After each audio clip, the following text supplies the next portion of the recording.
But I will answer it with almost like an analogy, and this is my understanding of through my direct experience of how this works. So our awareness, our consciousness, like which is effectively the ever-present now attention, right? We are aware. There is the now, like this is awareness. Okay, that is effectively a blank screen, if you will, that is then colored by the inflow of everything, the outflow of our emotions and feelings. There's this inflow and outflow that's coloring the screen.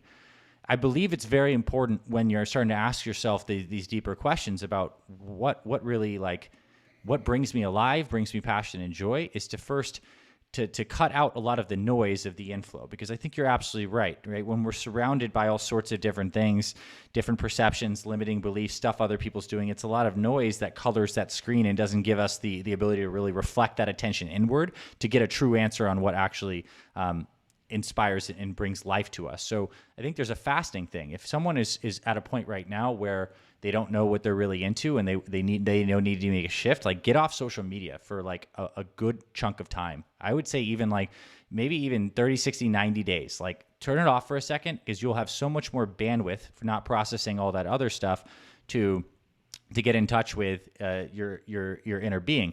The other thing that is absolutely true just from a neurochemical standpoint is if you're in a cycle right now with something in your life, whether it's a substance, whether it's porn, whatever it is, where you're basically always in this dopamine deficiency thing because you're constantly needing that next hit of dopamine, receptors are saturated, and it's just you need to constantly level yourself out.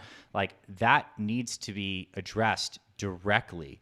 As a almost like a primary starting point, because I believe what you get on the tail end of that is once you have rebalanced yourself and your behaviors and your neurochemistry, you get the feelings of peace, clarity, and power. Like people talk about how much better they feel when they get off porn, for example, right? And I've certainly experienced that in my own life. You feel like you have peace, clarity, and power, and you can actually create from a standpoint of not being a slave to something that's dragging you back into this hole of taking your attention and controlling you. So I think that maybe it's this purification, right? Maybe there's not an exact domain we know that we need to move into. We don't know what we're passionate about, but certainly we could even take the meta game of just purifying ourselves and cleaning this up and cutting attachments to these things that are keeping us a slave in our awareness. I think that's a beautiful place to start, and ultimately that's like the whole container for all of this creation game.